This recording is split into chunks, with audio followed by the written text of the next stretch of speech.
Hello বন্ধুরা, কেমন আছো তোমরা? শীতের শুরু, ডিসেম্বর মাস, এটা বেশ একটা আমেজ রয়েছে ঠান্ডার। আশা করি তোমরা এই শীতটাকে ভীষণ উপভোগ করছো।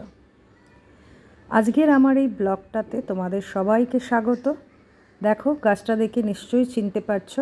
অনেকেই এই গাছ তাদের বাড়িতে হয়তো পাবে। এইটা হলো আজকের যে আমার যে এই গাছটা, সেটা হচ্ছে মাদার অফ থাউজেন্ড বলা হয় এই গাছটাকে। এই গাছটা একটা সাকিউলেন্ট টাইপের একটা প্লান্ট, মানে এর পাতার মধ্যে দেখবে পাতাটা বেশ মোটা, পাতার মধ্যে এর প্রয়োজনীয় জল অনেকটাই এরা ধরে রাখতে পারে। এই গাছটা নিয়েই আজকের আমি কথা বলবো।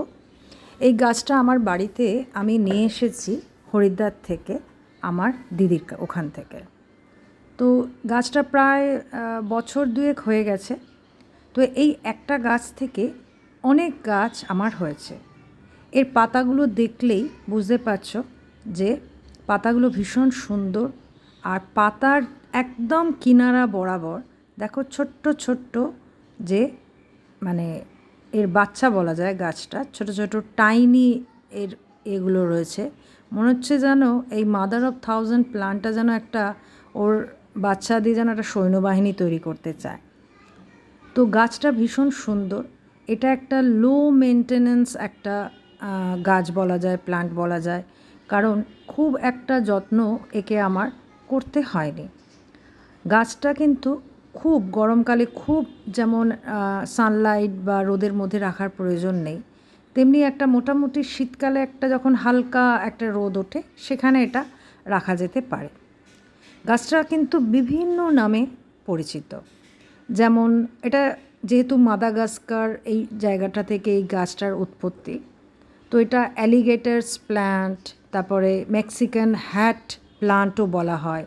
এছাড়া ডেভিলস ব্যাকবোন নামেও গাছটা পৃথিবীর বিভিন্ন দেশে পরিচিত। তো আমি এটার ঠিক বাংলা নামটা আমার জানা নেই, বাংলা এটাকে কি বলে। তো সেক্ষেত্রে এটা মাদার অফ থাউজেন্ড হিসেবেই আমাদের কাছে গাছটা পরিচিত। দেখো, ওর পাতার ভিতর থেকে যে টাইনি টাইনি ছোট্ট ছোট্ট ক্ষুদ্র ক্ষুদ্র ওই পাতাগুলো আর কি, যেগুলো জন্ম হয়েছে কিনারা বড়, সেগুলো পড়ে মানে অসংখ্য গাছে, ছোট্ট ছোট্ট গাছে দেখো আমার টব কিন্তু ভরে গেছে। তো এটাই হচ্ছে সৌন্দর্য। এই জন্যেই এই গাছটার নাম মাদার অফ থাউজেন্ড, যেহেতু প্রচুর পরিমাণে এবং এর থেকে নতুন গাছের জন্ম হয়, এবং যেখানে সেখানে ও এই পেরেন্ট মানে যে লিফ বা পাতাটা রয়েছে সেখান থেকে পড়ে অন্যান্য যে কোনো পরিবেশেই ওটা রুটস নির্গত করে ওটা কিন্তু বড় হয়ে যেয়ে আবার একটা পূর্ণ একটা গাছ হয়ে যেতে পারার ক্ষমতা রয়েছে এটার। সেই জন্য অসংখ্য এরম ছোট ছোট ছোট ছোট এর বাচ্চা পাতাগুলো, সেগুলোর জন্যই একে মাদার অফ থাউজেন্ড বলা হয়।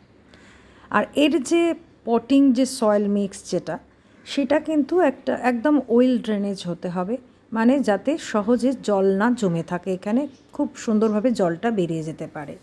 আর একে এমনি সময় আর কি মাটিটা সামান্য ভিজে থাকতে পারে। এটা কিন্তু খুব ড্রাই পরিবেশে আর কি, যখন অনেক দিন যদি জল নাও পায়, যেহেতু এটা একটা সাকিউলেন্ট প্লান্ট, সেই জন্য এটা কিন্তু বেঁচে থাকতে পারে।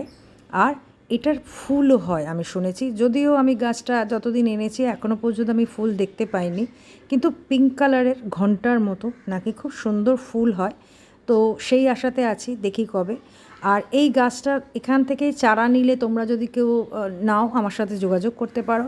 এবং এই চারা থেকেই কিন্তু একটা চারা থেকে অসংখ্য গাছ হয়ে যেতে পারে, এবং পাশে যদি কোনো টব থাকে তার মধ্যেও যদি পড়ে অন্য গাছের টবে, সেখানেও অসংখ্য হয়ে যায়।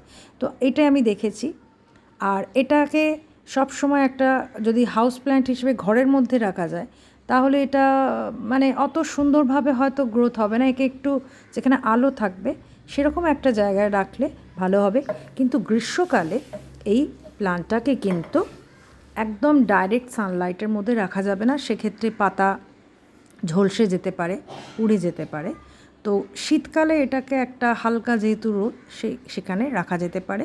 আমি আমার ব্যালকনির মধ্যে গাছটাকে রেখেছি, এবং গাছটাকে আমাকে যে খুব বেশি কেয়ার করতে হয় এমন না, কিন্তু এর সুন্দর পাতা এবং কিনারা ধরে এই যে টাইনি, এটা ভীষণ সুন্দর।